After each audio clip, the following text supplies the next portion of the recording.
Très bien, les amis, bon mardi à tous. J'ai survécu à la tempête de verglas. Je suis désolée que nous ayons été absents hier. Nous n'avions pas Internet, mais nous allons nous rattraper avec une émission ce vendredi. Bref, qu'est-ce que j'ai pour vous aujourd'hui? Vous savez déjà que beaucoup de gens sont en colère contre moi. Et par beaucoup de gens, j'entends les médias traditionnels et tous leurs acolytes. Ils sont contrariés pour de nombreuses raisons. Avant tout, parce que j'ai évoqué l'idée que la vie de Charlie pouvait ressembler au Truman Show. Comment ai-je osé? Eh bien, ça va devenir encore plus étrange quand je vais vous révéler autre chose. Nous avons découvert des choses sur les origines de l'école des X-Men qu'il a fréquentée dans sa jeunesse. J'aurais probablement dû intituler la miniature X-Men Origins, occasion manquée. Aussi, nous avons, et il semble vraiment très contrarié, que nous allons partager avec vous cet appel en conférence que je vous avais promis. Erika a été nommée nouvelle PDG et présidente. C'est elle qui a dirigé cet appel en conférence environ 12 jours après. Charlie a été assassiné juste après la cérémonie commémorative.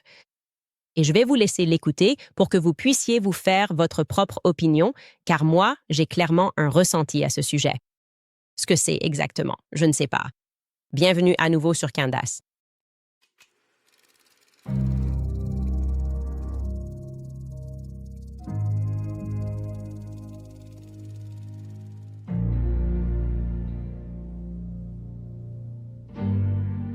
D'accord, avant de commencer, un grand merci à Nimi Skincare pour leur soutien à l'émission. Nouvelle année, nouvelle peau, même valeur. J'apprécie que Nimi mette l'accent sur la qualité, la simplicité et des soins de la peau fabriqués ici même aux États-Unis sans courir après les tendances. Vous pouvez visiter Nimi Skincare et imiskincare.com dès aujourd'hui. D'accord. Donc, la semaine dernière, je vous ai dit qu'à l'avenir proche, nous allions faire peut-être 2 épisodes, voire une série en 3 parties. Sur le passé d'Erika Kirk, quelques personnes en ligne ont été très contrariées par cela. Tout de suite, oh, comment osez-vous? Comment pouvez-vous vous intéresser à quoi que ce soit concernant Erika Kirk? Laissez-moi vous expliquer ce qui se passe ici. Vous vous demandez probablement ce que nous sommes en train de faire. Donc, je suis vieux, j'ai 36 ans. À mon époque, il existait quelque chose qu'on appelait le journalisme de base. Ça existait, je sais. Cela semble très lointain, mais à mon époque, il aurait probablement été considéré comme de la pure folie de laisser quelqu'un prendre les rênes d'une organisation qui dépend littéralement de la bonne volonté du public, une organisation caritative qui se trouve avoir récolté plus d'1/4 milliard de dollars après l'assassinat de son fondateur. Et puis, apparemment, personne n'est intéressé à faire un simple portrait du nouveau président et PDG qui a pris la relève. En fait, ça n'a aucun sens. Et donc, c'est à cela que nous nous engageons. Nous allons faire quelques épisodes pour distinguer le vrai du faux concernant le parcours d'Erika Kirk, parce que le public a le droit de savoir. Et comme je l'ai dit, c'est du journalisme de base. Toute cette idée selon laquelle, Charlie voulait cela. Cela ne passerait probablement nulle part dans le monde, même pas dans l'ancien monde, même pas sous la monarchie au XIe siècle. En Angleterre, est-ce que ça marcherait? On ne peut pas simplement dire « Oh, c'était sa femme, c'était sa reine consort et lui remettre un royaume ». Même selon ce modèle, ce serait le fils de Charlie qui hériterait de Turning Point USA. Alors arrêtez de faire ça, arrêtez de dire ça, ça n'a aucun sens. Le public n'adhère pas, je n'adhère pas non plus. Et pour être clair, plus le temps passe, plus on voit la direction générale que prend cette entreprise sous sa direction, moins cela nous plaît. Le grand public n'aime pas ça, je n'aime pas ça. Et surtout, la récente crise de paranoïa où nous avons eu un tas d'employés qui factuellement travaillaient 20 heures par jour. Ce fait, d'ailleurs, vous allez entendre Erika le confirmer elle-même. Ces employés ont ensuite été licenciés sans même qu'on leur donne une raison claire. Aucune explication sur le pourquoi. Juste, il faut partir, on prend une autre direction. Cela ne correspond pas vraiment à ce qu'on nous avait dit en tant que public. On nous avait dit qu'ils formaient une famille. Comment quelqu'un ose-t-il remettre en question qui que ce soit dans la famille? Et puis, presque aussitôt, comme pour la nouvelle année, dehors. On change juste de direction. Toc toc, on est à ta porte. Tu es viré et tu as intérêt à me remettre ton ordinateur, sinon, on veut juste savoir ce qui s'est passé ici. Quoi qu'il en soit, être une entreprise 501 C3, être une association caritative, devenir une organisation à but non lucratif vous rend, bien sûr, redevable au public. Le public a toujours le droit de poser des questions, même si vous voulez envoyer tout un tas de lettres de mise en demeure. Et grâce à cette récente série de licenciements mal avisés, c'est un euphémisme, nous avons pu mettre la main sur un enregistrement audio d'un appel Zoom à l'échelle de l'entreprise qui a eu lieu pratiquement juste après la cérémonie en mémoire de Charlie. Pour être clair, cet appel a eu lieu le lundi 22 septembre. Donc, cela s'est passé 11 jours, moins de 2 semaines, après que son mari ait été assassiné publiquement devant le monde entier. C'est important de s'en souvenir. C'est aussi moins de 48 heures, environ 48 heures après sa messe funéraire catholique privée à laquelle le public n'a pas eu accès. Mais les grands donateurs y étaient. C'est étrange. On verra ça plus tard. Sachez-le, simplement. Je veux intégrer cela à notre chronologie principale, que je vous promets de publier depuis un moment. Je le ferai. Donc, nous savons que le 10 septembre, Charlie est assassiné. Ceci se situe tout en bas de la chronologie, le 18. D'ailleurs, cela me paraît étrange rétrospectivement alors que je travaillais sur ces quelques épisodes à propos d'Erika. Le 18, soit 8 jours après l'assassinat, elle a accordé une interview en personne au New York Times dans le condo qu'elle partageait avec Charlie. D'accord. Concernant l'article du New York Times, j'étais complètement submergée par le chagrin, seule, quand tout cela s'est produit. Tu te souviens, j'ai dû partir dans le Wyoming juste pour respirer, pour assimiler, pour me rapprocher de l'acceptation que c'était réel. Je suis partie pendant 2 semaines. Je n'ai pas vraiment réalisé que c'était une rencontre en personne avant plus tard. 8 jours après son assassinat public, elle s'assoit pour une interview avec la publication qui a détesté Charlie tout le temps qu'il était en vie. Le New York Times écrivait constamment des articles à charge contre Charlie Kirk ou des articles qui n'étaient tout simplement pas bienveillants ou favorables à Charlie Kirk.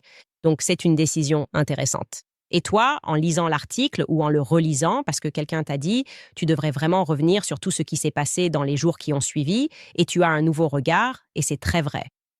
Mais en lisant cet article, avec le recul, ce qui me frappe particulièrement, c'est le fait qu'elle décrit le fait d'être soudainement forcée de devenir mère célibataire comme étant, je cite, la chose la moins traumatisante. Devenir mère célibataire du jour au lendemain, 8 jours plus tard, elle le décrit comme la chose la moins traumatisante.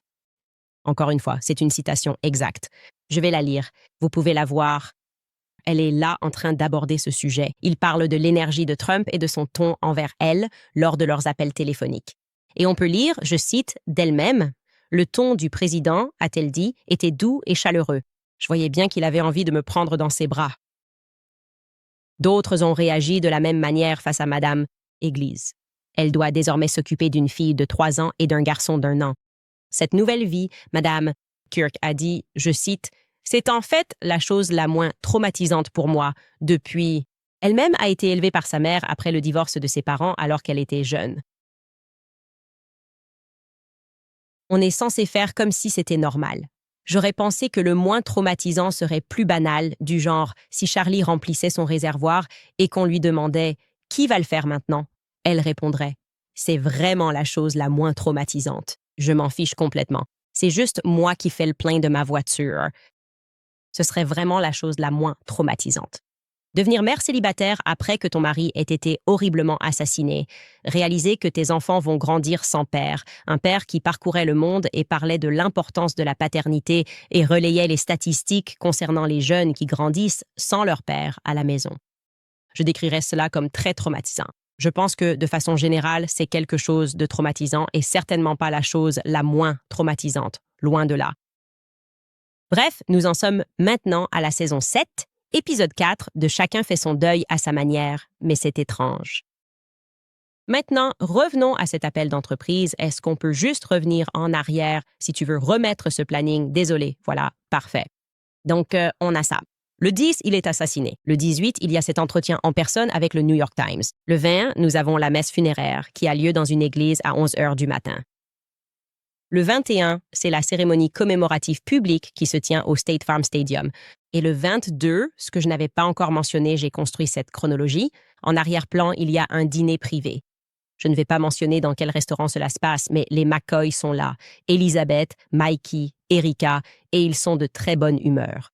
C'est exactement ce que disait l'email de quelqu'un qui était présent. Ils étaient de très bonne humeur.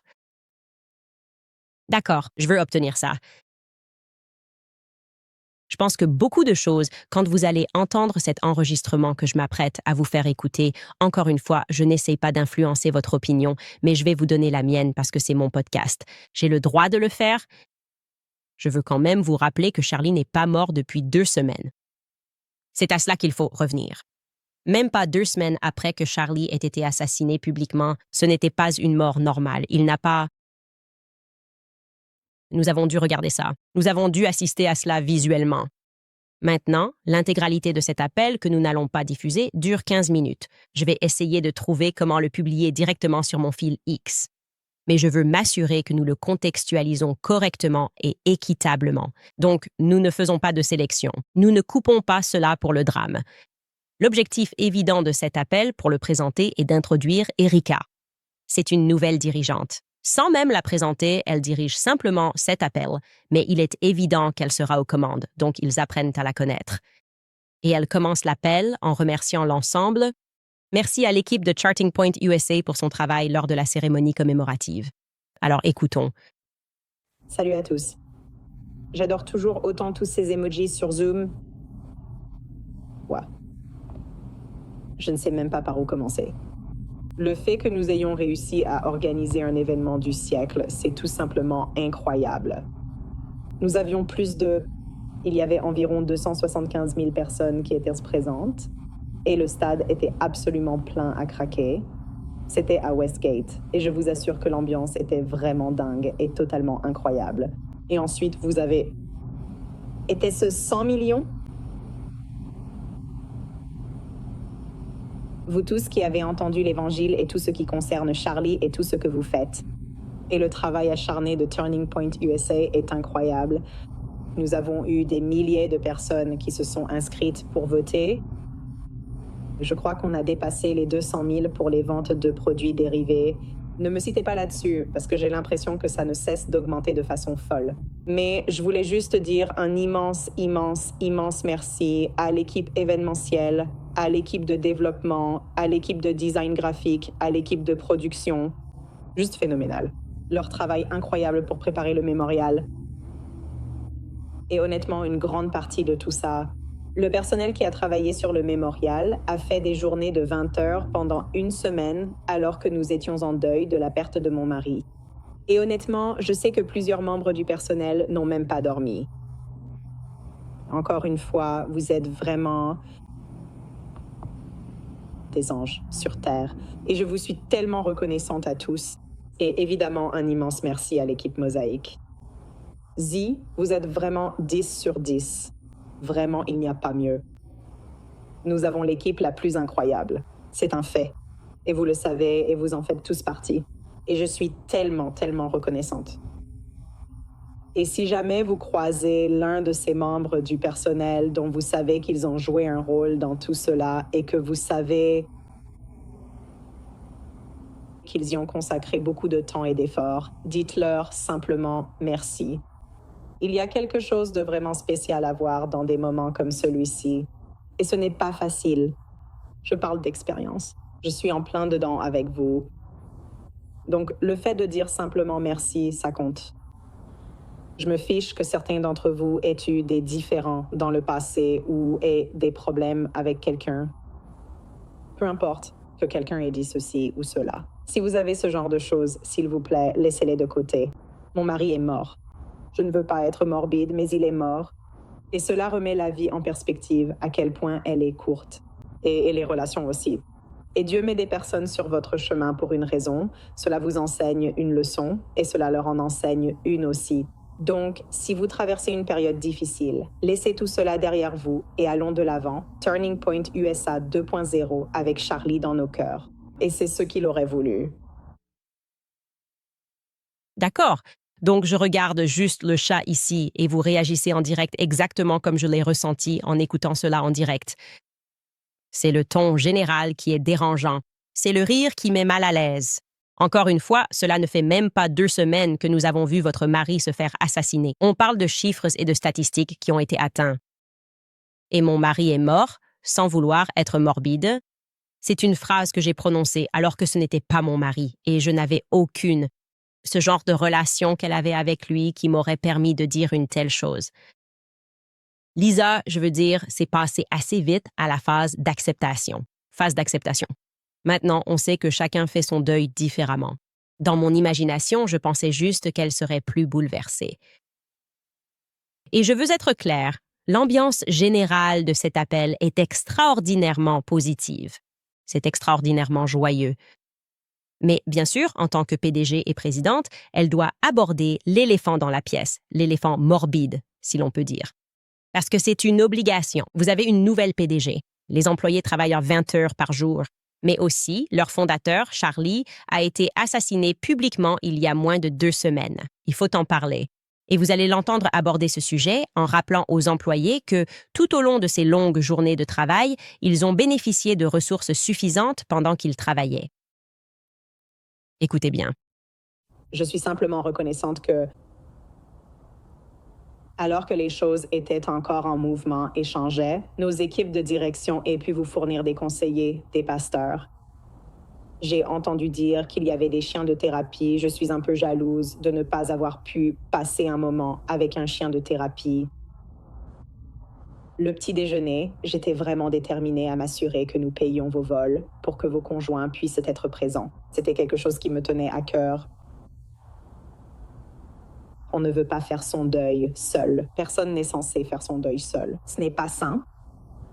Mais je trouve que c'est un bel hommage que tous ces avantages aient été mis en place pour que la communauté puisse faire son deuil et se souvenir de Charlie. Et j'espère vraiment que vous en avez profité de manière saine lorsqu'ils ont été mis à disposition, parce que c'est destiné à tout le monde pour la guérison. Le deuil vient par vagues. Vous savez, certains jours seront plus difficiles que d'autres, mais il faut prendre les choses comme elles viennent. Et c'est pour ça que vous avez votre famille Turning Point, alors appuyez-vous sur eux et sur les autres personnes de votre vie. Celles qui, vous le savez, vous aideront, prendront soin de vous et prieront avec vous pour vous aider à traverser cette épreuve. Je dis cela, cependant, si vous avez besoin de plus de temps pour faire votre deuil, n'hésitez pas à continuer d'utiliser le réseau de conseillers de Turning Point USA. Nous avons des pasteurs. Je veux dire, il y a tellement de ressources à votre disposition. Si vous avez besoin de prendre plus de congés, veuillez en parler à votre directeur pour utiliser vos congés payés à cette fin. Et encore une fois, ce n'est pas facile, mais le deuil est difficile, vraiment. Sinon, honnêtement, Turning Point USA et Turning Point Action. Nous irons de l'avant, vous tous. Charlie voudrait que nous reprenions le travail, et c'est ce que nous faisons. Et c'est ce que nous avons fait avec la cérémonie commémorative. Et je suis tellement honorée et fière de chacun d'entre vous, parce que c'est ce que nous allons faire en son honneur et en son nom. Nous avons tellement de choses à accomplir, et c'est enthousiasmant. Charlie, au paradis, doit se dire « Vous pensiez avoir un emploi du temps chargé, attendez un peu. » Et en ce moment, il fait des choses extraordinaires avec Jésus au paradis. Merci. Il y a tellement de travail à accomplir. Je veux dire, depuis son assassinat, nous avons reçu 100 000 demandes de création de sections. Nous avons 300 000 nouveaux donateurs. C'est déjà une bénédiction en soi. Encore une fois, ce n'est pas normal. Oh mon Dieu. Je crois que nous avons plus de 50 000 commandes de casquettes à honorer. Je donne ces chiffres parce que ça permet de se rendre compte qu'on n'est pas juste assis à réfléchir en regardant le mur, en se demandant « qu'est-ce qu'on fait ?» Il y a tellement de choses à faire. Vous avez plus de 20 000 inscriptions à l'AmFest. Il se passe beaucoup de choses là-bas, et rien de tout cela n'est ce à quoi je m'attendais. Donc, en gros, ce que les employés m'ont dit, c'est que ils se sont connectés à cet appel et tout le monde était épuisé. Tout le monde a travaillé, ils ont organisé ce mémorial gigantesque. Et puis, il y a un peu cette attitude du genre, eh bien, si vous avez besoin de prendre des congés payés, Charlie est au paradis en train de danser. Il voudrait que vous travailliez encore plus dur. Il dit, travaille, mais utilise tes congés acquis pour ton deuil. Imagine que tu es l'employé. Tu te dis, c'est sa femme qui parle. C'est moi qui suis bizarre. Est-ce que je serais vraiment bizarre si j'avais besoin de prendre un congé et sa femme dit qu'elle continue à fond? c'était ça leur état d'esprit. Genre, est-ce qu'on est bizarre de vouloir faire notre deuil? Est-ce que ce n'est pas l'ambiance? Comment peut-on prendre des congés payés alors que la femme d'Erika dit « on continue à fond ». C'est très étrange. C'est même un peu comme si on utilisait l'idée que Charlie est au paradis, qu'il nous regarde et qu'il y a des rires. Je ne sais pas. Je me sens comme vous tous. Je me sens mal à l'aise. Et bien sûr, maintenant, ce qu'on va écouter, c'est son passage à la vision du futur parce que c'est de ça qu'il s'agit principalement. Et nous, ça va consister en les carnets dont je vous dis sans cesse que le public ne les verra jamais. Apparemment, ce que j'en comprends, c'est que Charlie a présenté au personnel une vision pour 2025. Mais Erika va dire qu'il y avait une vision au-delà de ça, jusqu'en 2030. Et il y a un projet 2030. Et puis, elle va un peu vouloir dire qu'elle est heureuse, mais va se raviser en réalisant que ce serait un peu étrange de dire qu'elle est heureuse. Écoutez plutôt. L'esprit prophétique de mon mari, c'était qu'il a toujours planifié pour l'avenir. Vous êtes évidemment au courant, par exemple, de la vision 2025, mais Charlie travaillait aussi sur la vision 2030 dans les semaines précédant le 10 septembre. Et ça, il le faisait en travaillant vraiment étroitement avec Justine. Et c'est pour ça que Justin avait été nommé au poste de CO, parce qu'il était littéralement, je me souviens, des appels téléphoniques. Quand Charlie et moi faisions nos promenades nocturnes, il était 10 heures du soir et lui et Justine parlaient simplement des plans. J'étais au courant des plans. J'ai ces carnets où les plans sont notés. Il n'y a aucune confusion sur ce qui va arriver. Et je veux vous donner cette assurance que tout continue à plein régime. Et le conseil d'administration et moi travaillons avec Justin et les équipes de direction pour nous assurer que tous ces plans seront mis en œuvre d'ici 2030 et au-delà. Mais encore une fois, je vous suis tellement reconnaissante à tous. Je suis tellement fière de vous tous. Vous honorez tellement bien mon mari, vous le faites tous. Et c'est étrange de dire que je suis enthousiaste. J'hésite vraiment à le dire. C'est vraiment difficile pour moi de le dire. C'est vraiment étrange à dire, mais je pense que cela vient d'un sentiment de paix, sachant que Dieu utilise cela et que nous sommes témoins humblement de l'Évangile en temps réel.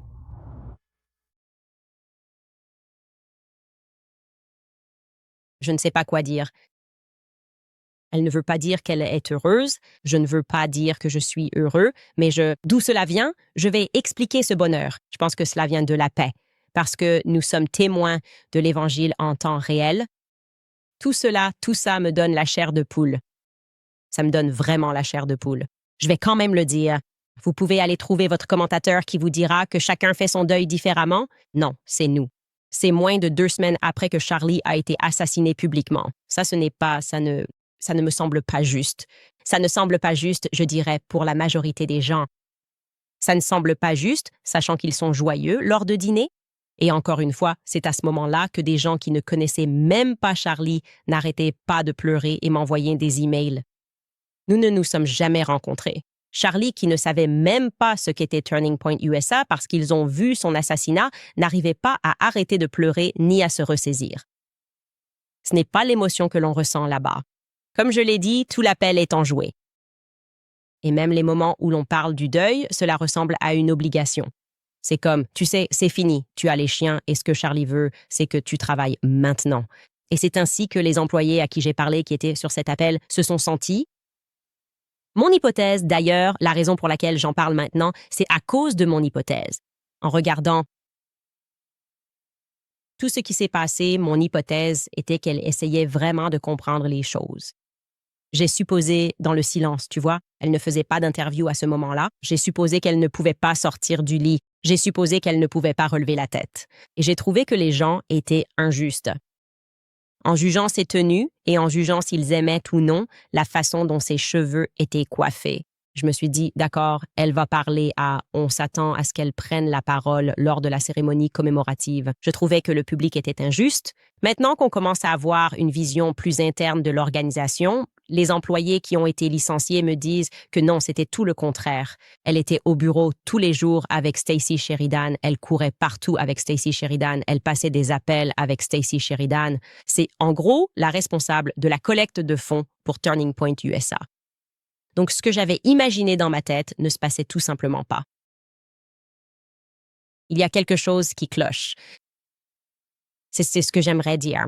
Cet appel, son timing, l'énergie de cet appel, rien de tout ça ne me semble normal. Ça, je ne sais pas. Je ne sais pas. Je ne sais pas ce qui se passe, mais je pense qu'on se rapproche petit à petit de la vérité. Ça, c'est sûr. Et nous aurons plus d'informations pour vous dans les semaines à venir. Cela m'a également mené à une autre découverte stupéfiante que nous avons faite, en grande partie grâce aux enquêteurs du web. Il y a eu beaucoup de panique médiatique lorsque nous avons parlé du projet Looking Glass. Nous avons évoqué le fait que Charlie était effectivement un enfant surdoué qui est allé dans une véritable école pour enfants surdoués.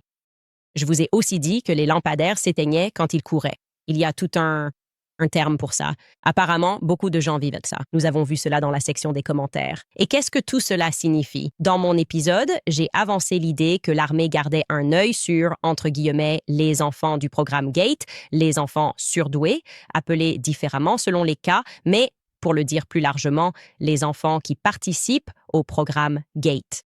Que la vie de Charlie a donc peut-être été littéralement un Truman Show une fois qu'ils se sont rendus compte qu'il était extraordinairement doué. Alors, permettez-moi de vous rappeler que lorsque Charlie avait ses visions concernant sa mort en 2018, il m'a spécifiquement dit qu'il savait depuis le moment où il avait commencé Turning Point USA qu'il allait mourir jeune. Je vais vous remontrer ce message texte à nouveau. Vous pouvez le voir.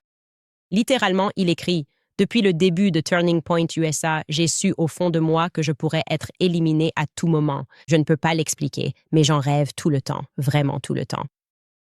Je n'en ai pas vraiment peur, mais je te dis simplement ce que je sais être vrai. Je ne suis pas sûr de survivre. Ça commence par « Je ne suis pas sûr de survivre pour voir la fin de cette révolution. » Mais c'est intéressant qu'ils disent « Depuis le début de Turning Point USA, nous devrions donc probablement revenir à l'histoire de la fondation de Turning Point USA. L'histoire que le public connaît, l'histoire qu'on m'a racontée, c'est que Charlie était un adolescent qui n'a pas été accepté à West Point. Quoi qu'il en soit, il prend la parole lors d'une conférence où un homme nommé Bill Montgomery se trouvait par hasard dans l'assistance. Il est décédé depuis. J'ai rencontré Bill Montgomery. Il a été très gentil avec moi. Le but d'en parler n'est pas de lui jeter la moindre ombre, mais parce que je m'intéresse maintenant à cette histoire d'origine. Bref, il est présent dans l'assistance. Il est complètement épaté à l'université bénédictine. Quand Charlie prend la parole, il a tout de suite su qu'il avait en face de lui un futur président, en quelque sorte. C'est un article. Je crois qu'il a été publié dans The Atlantic à l'époque, peu importe l'année. Bref, on peut lire dans The Atlantic que Montgomery était à l'université bénédictine, dans la banlieue ouest de Chicago, à Lisle, dans l'Illinois, pour la journée du gouvernement des jeunes de l'université en mai 2012. Le programme des intervenants a endormi les jeunes, a-t-il confié au National Journal. Mais lorsque Kirk a pris la parole, l'énergie dans la salle a complètement changé. Les jeunes ne dormaient plus et toute leur attention était fixée sur Kirk. Inspiré, Montgomery est allé le voir après son discours et lui a dit, comme seul un homme de 50 ans, son aîné, peut le faire, qu'il devait retarder l'université pour poursuivre une vocation supérieure. Citation, « Je ne vous connais pas, se souvient Montgomery avoir dit, mais vous devez créer une organisation pour transmettre votre message aux jeunes. » Un mois après la rencontre entre Montgomery et Kirk, le duo a lancé Turning Point USA. Je veux que vous reteniez cette phrase. Je ne vous connais pas, mais... Encore une fois, c'est la même histoire qu'on m'a racontée. J'ai donc été un peu surpris d'apprendre qu'il pourrait y avoir une histoire plus vaste ici. Maintenant, Bill Montgomery était dans l'armée de l'air. Il est dans la réserve de l'armée de l'air. Bill Montgomery venait aussi de Lincoln, Nebraska, ce qui nous amène à l'une de ces escales d'avions égyptiens. Beaucoup de ces personnes liées à cette histoire sont originaires de Lincoln, Nebraska. Je garde ça pour une autre fois. On ne sait pas grand-chose sur ce que Bill Montgomery a fait précisément pendant son temps dans l'armée. Mais nous savons qu'il a ensuite déménagé dans la région de Chicago, qui est évidemment l'endroit où se trouvait l'école des X-Men de Charlie. L'école des X-Men, j'aime juste l'appeler comme ça, était en réalité appelée Creative Children's Academy. Elle a ouvert en 1982 pour les élèves intellectuellement précoces de la maternelle jusqu'à la 8e année. En 1999, elle a officiellement changé de nom pour devenir Quest Academy. Il est indiqué sur son site Internet, ou plutôt dans un ancien article, qu'elle reçoit des financements d'entreprises et de particuliers, mais on ne sait pas de qui. J'aimerais bien savoir quelles entreprises ont financé cette académie. Ce que nous savons, c'est que elle se trouve à 2 pas de Northrop Grumman, l'immense entreprise aérospatiale et de défense qui détient d'importants contrats fédéraux remontant à la Seconde Guerre mondiale. Gardez simplement ce fait en tête. Cela ne veut peut-être rien dire du tout, mais je tenais à le mentionner parce que c'est ressorti lors de mes recherches sur la région en général. À Palatine, dans l'Illinois. Maintenant, il faut que je vous dise que la Children's Creative Academy a été fondée par une femme nommée Ellen Bartz, d'accord? Son mari est révérend, Robert Bartz d'Arlington Heights, Helen Bartz. Maintenant, un renseignement que j'ai reçu et que j'ai pu confirmer, c'est que Helen Bartz était en fait bonne amie avec Bill Montgomery et sa femme Edith Montgomery, Edith Walker Montgomery. En réalité, elle utilise son nom de famille, Edith Walker. C'est ce que la personne affirme. Edith Walker, dont j'ai appris depuis qu'elle a émigré d'Allemagne après la Seconde Guerre mondiale, et je n'ai pas vraiment pu trouver beaucoup d'autres informations sur elle, est devenue, et c'est exact, une infirmière psychiatrique pour adolescents. Donc, elle était infirmière psychiatrique pour les jeunes, et c'est en fait elle qui a fondé l'école avec Ellen Bartz. Et cela a depuis pratiquement disparu des archives publiques, mais c'est ce qui vous manque, c'est que toutes ces personnes se connaissaient. La personne affirme que Bill, sa femme, et un certain Robert Flood, qui fait partie de la famille de Dan Flood, c'est ce qu'ils disent, et j'ai depuis découvert, cette personne a dit qu'ils se connaissaient depuis avant même la création de l'école. Ils travaillaient tous pour cette entreprise évangélique, une force de vente évangélique, connue sous le nom de Shaklee Corporation. Elle existe encore aujourd'hui et il vous donne un peu d'informations. La Shaklee Corporation a été la première entreprise à avoir créé un multivitamine en Amérique. Elle est devenue une immense société, essentiellement une entreprise de gestion intermédiaire, qui, comme je l'ai dit, dirigeait cette force de vente évangélique. Shaklee était essentiellement décrite comme une ferveur religieuse qui balayait le pays au nom de la nutrition. Elle a là été fondée par un homme qui prêchait l'évangile de la nutrition à travers nos produits, mais aussi l'évangile tout court. C'est vraiment de cela qu'il s'agit. Et elle est devenue une entreprise gigantesque qui a conclu un contrat de 25 ans avec la NASA. Vous vous dites, quoi? Oui, pour des compléments alimentaires qu'ils pouvaient emmener dans l'espace. Maintenant, pour moi, ça ressemble à un bon vieux blanchiment d'argent gouvernemental, mais bon, si vous êtes comme Skylar et que vous croyez à l'alunissage, alors oui, peut-être qu'il vous faut des vitamines là-haut. En partant de cette piste, j'ai effectivement, comme je l'ai dit, pu le confirmer. Ellen Bartz, donc encore une fois, pour vous donner ses noms, Ellen Bartz a fondé l'école et j'ai confirmé qu'elle l'a bien fait. Auparavant, elle avait travaillé chez Shaklee. Elle dirigeait en fait le centre Shaklee à Arlington Heights. J'ai beaucoup de mal. Et la raison pour laquelle je partage tout ça, c'est que j'ai du mal à en apprendre davantage sur Bill et Edith. Par exemple, où Bill a-t-il servi dans l'armée? Pourquoi, précisément, a-t-il déménagé à Chicago? D'où, en Allemagne, vient Edith Walker, qui était son premier mari, parce que Walker n'était clairement pas son premier nom quand elle est arrivée ici. Où exactement était-elle infirmière psychiatrique pour adolescents? Encore une fois, en utilisant son nom complet, Edith Mary Walker à Arlington Heights, là où Charlie a grandi. A-t-elle vu Charlie? Est-ce plausible? Je dirais que oui. Et je sais que Charlie m'a raconté l'histoire selon laquelle ils voulèrent le droguer quand il était enfant. Mais sa mère a dit « Non, mon enfant est un génie ». Et à la place, parce que sa mère a refusé, ils l'ont mis dans une école spéciale. Encore une fois, il s'agit d'une enquête, peut-être qu'elle ne mènera nulle part, mais c'est suffisamment intéressant pour que j'en parle. Surtout parce que l'idée que tout ce que nous savons sur l'histoire des origines de Turning Point pourrait aussi être faux est à la fois terrifiant et fascinant. Cela donnerait un nouveau sens à l'idée que sa vie est comme le Truman Show. Je pense qu'il est juste de le dire ainsi. Avez-vous d'autres informations? Merci de nous envoyer un message. Vous pouvez nous envoyer un email à moretipes@canisowens.com. Peut-être que vos recherches seront meilleures que les miennes, mais je m'intéresse particulièrement à Edith Walker. Avec Walker, Montgomery et d'où elle venait en Allemagne, ainsi que qui est sa famille, tout cela était vraiment fascinant et c'était une période très intéressante en Amérique, en effet. Et nous allons faire une courte pause ici, puis nous reviendrons pour vous donner une mise à jour sur Internet. Les détectives, après que je vous ai donné ce message qui ressemblait vraiment à une menace venant d'un sioniste chrétien.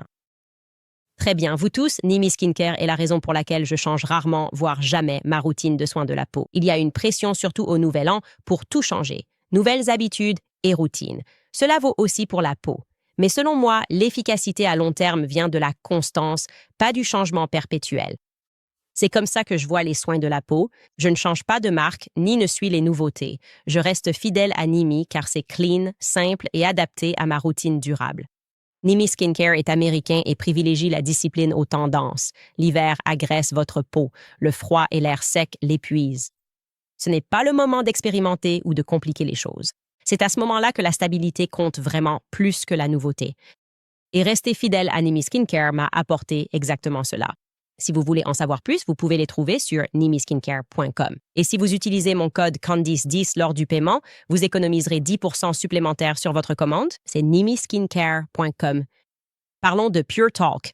Pour seulement 25 $ par mois, vous avez appel, texto illimité et un max de data, contrairement aux grands opérateurs qui facturent des centaines de dollars à votre famille mensuelle. Pure Talk est un opérateur mobile américain qui soutient nos vétérans et dispose d'un service client 100% local. En appelant, vous parlez à quelqu'un d'ici. Pure Talk utilise les mêmes antennes que les grands réseaux. Profitez donc d'une couverture 5G supérieure sans le prix gonflé. Seulement 25 $ par mois pour les appels. Les textos et beaucoup de données. Aucun contrat, aucun frais d'annulation, donc il n'y a aucune raison d'attendre. Allez sur puretalk.com/Owens pour obtenir moins 50% sur votre premier mois. C'est puretalk.com/Owens pour passer chez eux. D'accord, laissez-moi relier quelques points pour vous ici. Je vois le chat. Cet appel vous fait paniquer et c'est gênant. C'est normal et maintenant place à la prochaine opération psychologique. Cela nous indique que c'est mal, que nous ayons écouté l'appel. Au revoir, on s'en fiche. Il y a quelque chose qui ne va pas. On sent que quelque chose cloche chez Turning Point USA. Et on a l'impression que ceux qui essaient de découvrir la vérité sont pénalisés. D'accord. Maintenant, je veux vous dire ce que j'ai trouvé particulièrement intéressant à propos de cet angle Bill Montgomery, de cette société Shackley et de leur contrat avec la NASA. Et il faut remonter très loin. Il faut remonter à mon épisode sur l'alunissage et pourquoi je ne crois pas que l'homme ait marché sur la Lune. Parce que l'opération Paperclip que quelqu'un a déjà signalé dans le chat, l'opération Paperclip, c'est quand nous sommes allés chercher ces soi-disant scientifiques, des scientifiques nazis d'Allemagne. Et nous l'avons amené ici et on est censé se dire « Oh, eh bien, tout va bien, la CIA a fait ça, parce que maintenant nous avons le programme Apollo. » Nous sommes allés sur la Lune, mais si nous n'étions pas allés sur la Lune, pourquoi, en réalité, avons-nous fait venir ces scientifiques? Ce sont les questions que je me pose parce que je ne crois pas que nous soyons allés sur la Lune. Et moi. Mais je crois vraiment que nous avons fait venir ces gens et leurs familles. Et je pense que c'était des gens dérangés, des gens malades. Et nous... enterrer le projet Monarch, qui était le précurseur de MKUltra, le déclencheur de Brigitte Macron dans le procès. N'évoquez pas MKUltra, dont le précurseur était le projet Monarch, où il faisait intentionnellement du mal à des enfants, cherchant en quelque sorte à abuser des gens, pour les soumettre, le contrôle mental. Donc c'est intéressant, c'est intéressant. Et maintenant, nous voyons tout un tas des gens. Et je crois vraiment que ce sont les marcheurs blancs de notre société. Ces personnes sont parmi nous, ce sont littéralement des esclaves sous contrôle mental, ce qui était précisément le but du projet Monarch. Si vous suivez mon idée, l'alunissage n'a pas eu lieu. En fait, si vous voulez suivre les faits, l'alunissage n'a pas eu lieu. Et cela voudrait essentiellement dire que la CIA faisait venir des pervers, genre, il faisait venir tout un tas de pervers. Et j'aimerais avoir la liste de leurs noms. Et je suis très intriguée par le fait que la NASA revienne aussi souvent dans beaucoup de choses que je recherche. Maintenant, cela m'amène à la chose la plus féroce que j'ai jamais vue sur Internet. Crédit à A Brave Report. Certains de ces petits comptes sont tout simplement féroces. Je vous ai montré ce message. J'ai dit « Turning Point ne va pas sortir » et vous dire qui a écrit ce message. Ce sioniste qui écrit, comme vous l'avez remarqué, Dieu en mettant un tiret. Vous dites tous que ce n'est pas comme ça que les chrétiens écriraient cela. Il s'avère que, Laurie Cardoza-Moore, que le Brave Report a identifiée comme une sioniste évangélique, a dit qu'elle a ensuite appris plus tard qu'elle était juive, mais qu'elle reste tout de même évangélique. C'est une folle. Je veux dire, il n'y a aucun doute, c'est une folle. Et pratiquement tout ce qui a été dit dans ce message texte était aussi un coup de gueule que Laurie a décidé de faire en direct sur Internet à propos de Tucker. Un discours totalement sensé. Écoutez Lori Cardoza-Moore s'emporter dans sa voiture. Carlson, avec sa voix moqueuse et son rire moqueur, ils étaient horrifiés par ce qu'ils ont vu. 3 couples m'ont contacté après avoir assisté à la conférence Turning Point USA. Et cela s'est passé à Tampa il y a quelques semaines. Ils m'ont appelé et m'ont dit qu'ils étaient horrifiés par ce qu'ils avaient vu. Horrifiés. Ils ont vu Tucker Carlson se lever et agir comme un autre fou, parler, condamner Israël, faire l'éloge du Qatar avec sa voix moqueuse et son rire moqueur.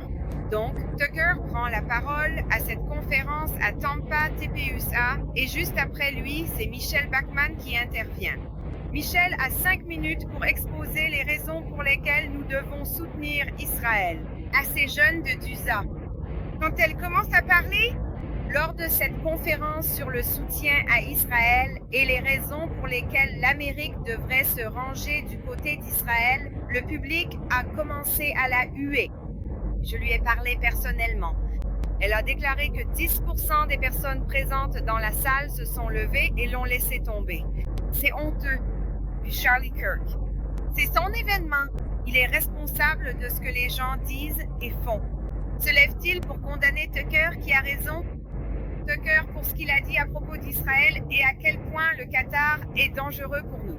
Non. Charlie s'est-il levé pour défendre Michelle Bachmann? A-t-il condamné les personnes qui se sont levées, qui l'ont abandonné et qui l'ont hué? A-t-il expliqué pourquoi nous soutenons Israël et pourquoi nous sommes aux côtés d'Israël? Non, il ne l'a pas fait, non. Cela Nous dit tout ce que nous avons besoin de savoir. Ouais, le sionisme chrétien, mec. Vends tes actions immédiatement, chrétien. Tu dois vraiment vendre tout de suite, ça va s'effondrer. C'est évident, on dirait presque qu'ils ont juste engagé une bande d'acteurs pour faire semblant d'être chrétiens. C'est l'impression qu'on commence à avoir quand on se rend compte que c'est la seule chose qui les intéresse. C'est tout ce qui compte pour eux. Et ils vont râler, s'emporter et te crier dessus. Et au cas où vous vous demanderiez pourquoi tant d'entre eux semblent avoir un long passé dans le théâtre, il suffit de regarder Lori Cardoza-Moore. Parce que ces détectives d'Internet ne plaisanttent pas. La DCIA, l'agence de renseignement décentralisée, avance plus vite. Et ils ont découvert que, oui, c'est bien le domaine de Lori, le théâtre, les lignes de romance et ce genre de choses. Donc peut-être qu'elle a juste été choisie pour jouer une chrétienne. Regardez ça. Vous avez plus de 30 ans et vous êtes célibataire? Vous pouvez trouver l'amour et le romantisme ici même, par téléphone, sur la ligne directe dédiée aux relations amoureuses. Il suffit d'appeler ce numéro et vous n'aurez plus qu'à écouter. Vous entendrez des messages enregistrés de célibataires passionnants de plus de 30 ans à la recherche d'amour et de romance. Assistance téléphonique amoureuse. 1-900-909-8000. $2 la première minute, 0,45 $ par minute suivante. Pourquoi ne pas appeler maintenant? Il vous suffit d'écouter. D'ailleurs, ce n'est pas la seule qui ait été actrice. Et il y a une personne qui m'intéresse particulièrement, c'est son mari. Elle est mariée à un homme nommé Stanley Clark Moore. Il a un passé dans l'armée de l'air. Il a aussi travaillé pour la NASA, si l'on en croit sa page Wikipédia, pendant un certain temps.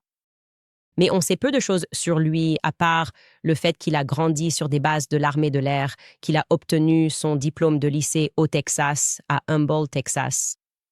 Sur quelle base aérienne? Qui est ton père? Je dois savoir qui est le père de tout le monde. Vous me connaissez, je dois savoir. Si je ne sais pas qui est ton grand-père, je ne te fais pas confiance. Je ne peux pas. Si tu es au Texas dans les années 60, surtout, je dois savoir qui est ton grand-père. Si ton grand-père était impliqué dans l'armée, tu dois me le dire tout de suite. Qui est ton grand-père? Je dois savoir qui était le père de Stanley Clark.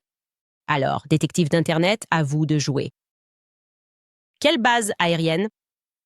Envoyez-nous plus d'informations sur CandaceOwens.com.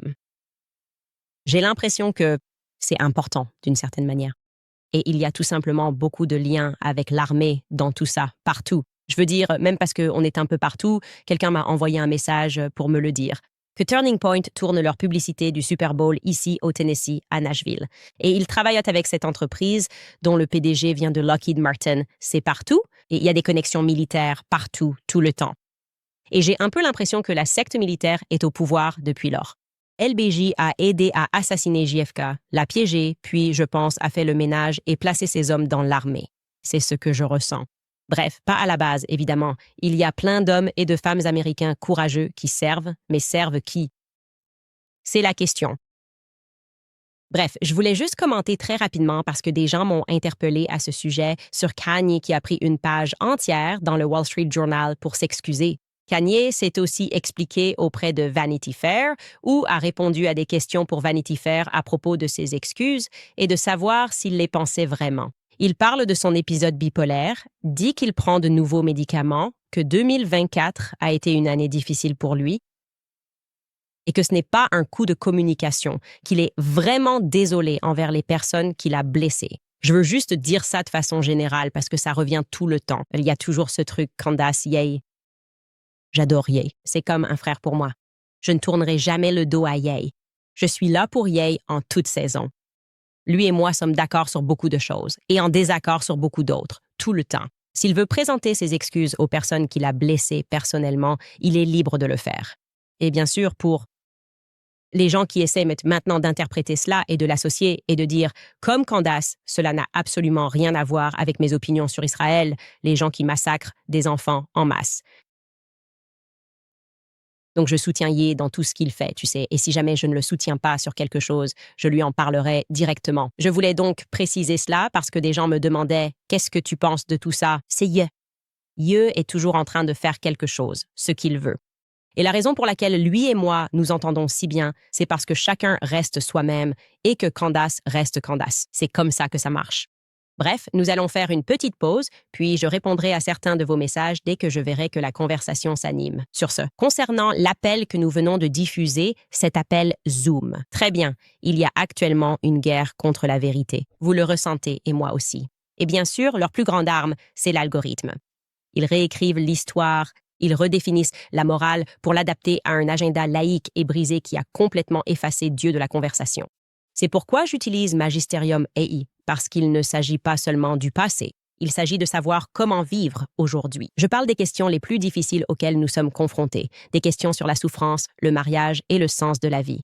Et contrairement aux autres systèmes d'IA existants, Magisterium AI apporte réellement les preuves, c'est-à-dire que chaque réponse est appuyée par des sources originales, des citations sur lesquelles vous pouvez cliquer et vérifier par vous-même. Je parle de 2000 ans de sagesse provenant des saints, des papes, des pères de l'Église. C'est une base de connaissances qui s'enrichit chaque jour grâce à leur travail numérisé exclusif au sein des universités pontificales de Rome. C'est le premier moteur de réponse catholique au monde. Pour découvrir la profondeur intellectuelle et la paix de la foi catholique, commencez ici. Visitez magisterium.com/Candice ou téléchargez l'application gratuitement sur iOS ou Android. Utilisez mon code de réduction Candice pour passer à la version Pro et vous bénéficierez de 25% de réduction sur votre première année, soit $2,99 par mois, la tranquillité d'esprit pour le prix d'un café. C'est évident. Visitez magisterium.com. Candice en biseau. Je voulais aussi vous rappeler les modalités de financement aux États-Unis. Face à l'inflation, on peut se sentir dépassé, surtout en comptant sur ses cartes de crédit. Si vos dettes s'accumulent, vous n'êtes pas seul. Si vous êtes propriétaire, vous avez peut-être envisagé de contacter American Financing, mais hésitez parce que vous ne voulez pas perdre votre taux hypothécaire bas. American Financing a créé le Smart Equity Loan pour stabiliser vos finances en gardant votre taux actuel. À l'inverse d'une HELOC variable, le Smart Equity Loan offre un taux fixe et un paiement mensuel prévisible. Utilisez votre équité pour solder vos dettes coûteuses et libérer des fonds. Il n'y a aucun frais initiaux pour savoir si vous êtes éligible. Alors, appelez le 800-795-1210. C'est le 807-95-1210. Voir americanfinancing.net. /Owens. Encore une fois, c'est americanfinancing.net /Owens. Très bien, les amis. Maintenant, c'est l'heure de l'autopromotion sans vergogne. Pour soutenir notre travail, rendez-vous sur candiceowens.com. Nouveaux produits dérivés disponibles. Nous avons réuni nos abonnements sous le Club Candice comme prévu pour la nouvelle année. Vous pouvez donc choisir un abonnement Club Candice à $11,99 par mois ou simplement payer $120 pour toute l'année. Pour nous soutenir, nous et notre indépendance, ce qui a été amusant. Ça a vraiment été très amusant. Nous avons pris beaucoup de risques parce que nous en avons eu la possibilité. D'accord, je vais vous lire le commentaire le plus populaire du dernier épisode. Michel a écrit « N'est-ce pas Erika Kirk qui disait que personne ne pouvait dire du mal de sa famille TPUSA, mais ensuite elle les vire sans raison? Comment est-ce que ça peut avoir du sens? Ça n'a aucun sens. » Et mon avis général maintenant, c'est qu'elle est, mais ce n'est que mon opinion, depuis qu'on a surpris Andrew Colbert avec le tweet de Parents Tactical, Parents Paramount Tactical, en train de le tenir, qu'elle orchestre beaucoup de choses en coulisses tout en gardant les mains propres. Je pense que ça m'a paru très évident à ce moment-là, puis en revenant en arrière et en découvrant que ce n'est pas qu'elle s'exprime mal. Parfois, elle ment, non? J'ai jamais vécu en Chine. Et tu reviens en arrière en te disant, tu sais, je n'ai jamais fréquenté personne. Les gens essaient de rattraper ça. Tu ne dis pas n'avoir eu aucune relation pendant 5 ans si tu en as eu une. Et ils disent, non, je voulais dire juste à New York. C'est l'une des choses les plus ridicules entendues. Ça n'a aucun sens. Si tu as eu un petit ami pendant tout le temps où tu étais à New York, mais qu'il vivait à Philadelphie, tu ne dis pas que tu n'as pas eu de relation pendant 5 ans. Ce n'est pas ce que tu dis. Tu pourrais dire que tu n'as fréquenté personne de New York, mais j'en ai un peu marre que tout le monde arrange les choses au lieu de simplement dire que ce n'est pas vrai. Ce n'est tout simplement pas vrai. Becca écrit « Quand Erika parle, elle est tellement ennuyeuse. Elle n'a pas ce petit truc spécial que Charlie avait, et ce sera la fin de Turning Point USA s'il ne change pas rapidement. Elle est antipathique en apparence parce qu'elle X élite. Au revoir, Turning Point USA. » Eh bien, c'est intéressant que tu dises ça, parce que, comme je te l'ai dit, c'était le retour que beaucoup de ces employés qui ont été licenciés avaient. Ils n'avaient aucun accès à elle. Ce n'était pas comme avec Charlie. Charlie semblait accessible. Il savait quelle était sa vision. Il était comme ça. Sincèrement, il était comme ça. Il n'était certainement pas élitiste d'aucune manière que ce soit. Comme je l'ai dit, ce gars ne voulait même pas s'acheter un costume, même quand il en avait les moyens, aller chez un tailleur ou ce genre de choses, parce qu'il voulait être un bon gestionnaire de Turning Point USA. Comme l'argent qui entre, parce que, évidemment, la majorité de l'argent provient de petits donateurs, et il semble que tous leurs efforts visent à s'en prendre à ceux qui essaient de découvrir la vérité sur ce qui est arrivé à Charlie Kirk. Ça n'a aucun sens. On ne peut pas rendre ça logique. On ne peut pas expliquer une décision comme ça aux gens de façon compréhensible. Jay Berger écrit « N'oubliez pas, MLK a commencé l'université à 15 ans et avait déjà un mouvement basé sur la foi à 21 ans. En fait, je ne savais pas tout cela. J'ai honte de moi. Coffee Addicted Mama Bear écrit « J'ai commandé ton livre dès que tu as dit que tu expédiais au Canada. » Oh oui, fais-lui un sandwich, nous expédions maintenant au Canada. C'était vraiment révélateur. Je suis sûre que vous avez passé un bon moment à le lire. C'est très drôle de revenir en arrière et de réaliser où en est le féminisme. C'est à la fois très drôle, triste et bizarre. Continuez. J'attends avec impatience ma tasse Conspiracy Girly. Il sera là. Votre quête de vérité, votre loyauté et force nous inspirent. Allez, Max! Mince, j'aurais dû lire ton commentaire. Pas besoin de faire d'autopromotion éhontée car ton message était si gentil et tu as tout promu. Mais c'est vraiment génial. C'est un super cadeau. Tu devrais avoir la tasse Conspiracy Girl. Désolé. Pour les gars, vous devriez acheter la tasse Conspiracy Girl pour une femme de votre entourage à qui vous tenez. Parce que la Saint-Valentin approche, évidemment, et c'est ce que vous devriez faire. Alors commandez-la maintenant, aujourd'hui. Il faut qu'elle soit en rupture de stock. Adriana du New Jersey écrit « Erika joue un rôle qu'elle pense que les hommes attendent. Elle n'avait pas les mêmes valeurs que Charlie, et maintenant elle fait marche arrière. Le commentaire dans le New York Times était « Qui a besoin d'un homme? Être mère célibataire, c'est acceptable. C'est tout le contraire des opinions de Charlie. » Je ne peux pas justifier ce commentaire. Le fait de le qualifier de chose la moins traumatisante, c'est, je crois, ce qui me dérange. Le moins traumatisant. C'est traumatisant. Arrêt complet. Cela devrait vous traumatiser. Arrêt complet. Joseph Brown écrit, Candace Owens, Curious Joel écrit, la géo-ingénierie est devenue vraiment fausse et gaie. Les trottoirs devant ma résidence étaient recouverts de glace. C'était comme du polystyrène. Je pouvais aller au travail à pied avec, sans problème. La glace avait littéralement de l'adhérence. HAARP doit être sous. On pourrait beaucoup parler de la géo-ingénierie et je crois que cela nous mènerait jusqu'aux portes de la NASA, parce que je ne pense pas qu'ils aient vraiment essayé d'aller sur la Lune. Je pense en revanche que pendant la guerre de Corée, comme nous l'avons appris dans ce livre sur le chaos, nous faisions des expériences en pulvérisant des gens, en pulvérisant des produits, et je pense que c'est la véritable raison pour laquelle la NASA a été créée, empoisonner massivement les gens. Je le crois. Dagobert Arjona écrit « Candace, peux-tu souhaiter un joyeux anniversaire à ma magnifique épouse, Crescenda Arjona ?» J'espère que je le prononce bien, Arjona. Probablement Crescenda Arjona, un joyeux anniversaire. Crescenda Arjona, joyeux anniversaire. J'espère que c'est espagnol. Sinon, c'est juste bizarre. Mais merci beaucoup pour votre soutien. Vous écrivez qu'elle est une grande fan de moi. Que Dieu te bénisse. Que Dieu te bénisse. Et Crescenda Arjona, si ce n'est pas espagnol, ça l'est maintenant. Seven Sheets écrit « Je ne connaissais pas grand-chose de Seke avant cela, mais je pouvais le dire à un homme intègre. J'ai l'impression d'avoir fait mon deuil plus longtemps que K ou TPUSA. Je ne croirai jamais à ces inepties et je soutiendrai toute voix qui recherche la vérité. Merci. Que Dieu te bénisse. » Il y a quelque chose dans cette histoire qui, je pense, nous fait tous sentir que nous ne sommes pas en sécurité.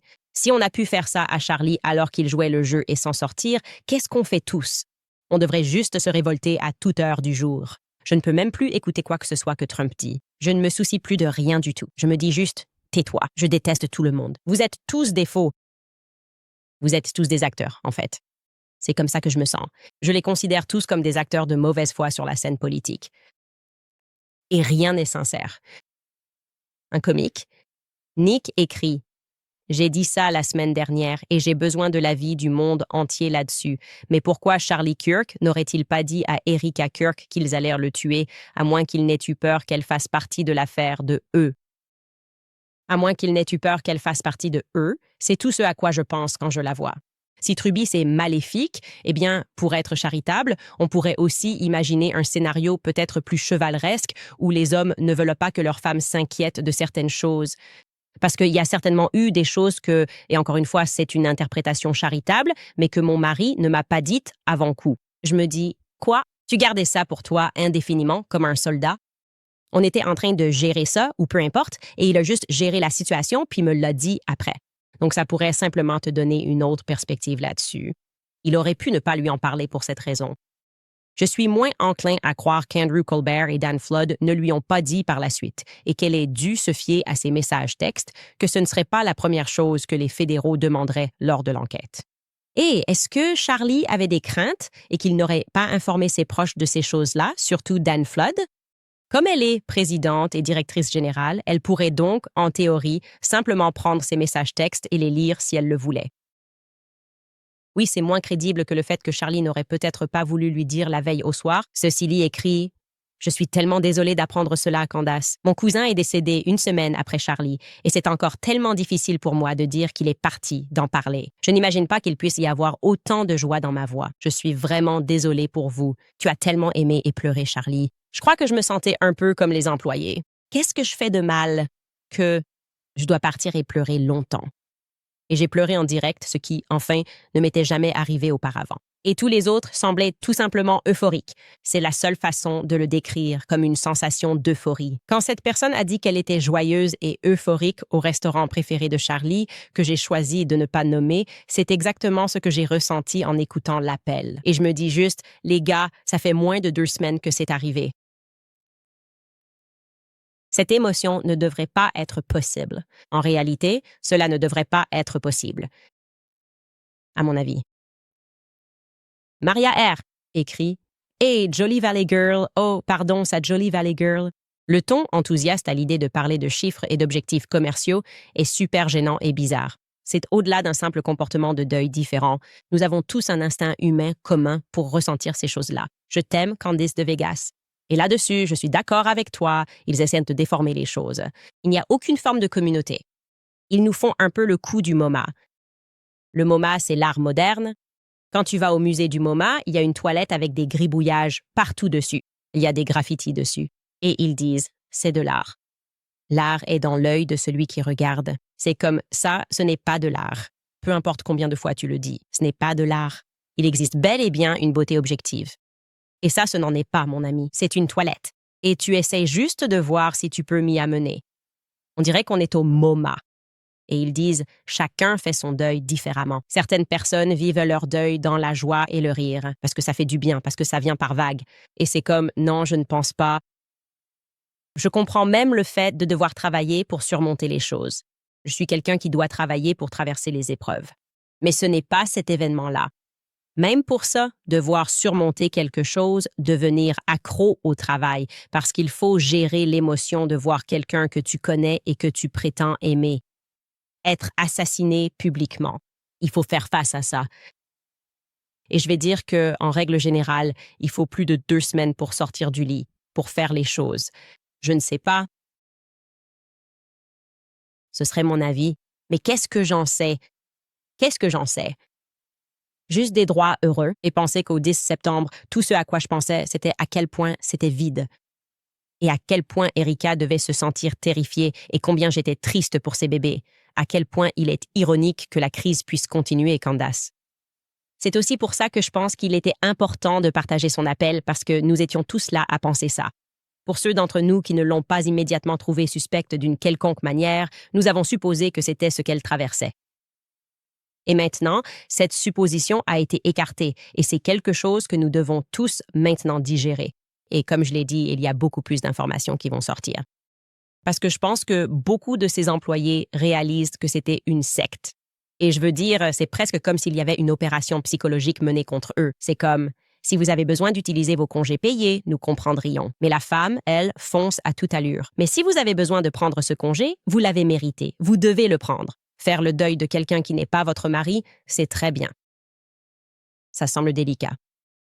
Ça semble vraiment délicat. Quoi qu'il en soit, les amis, on se retrouve demain.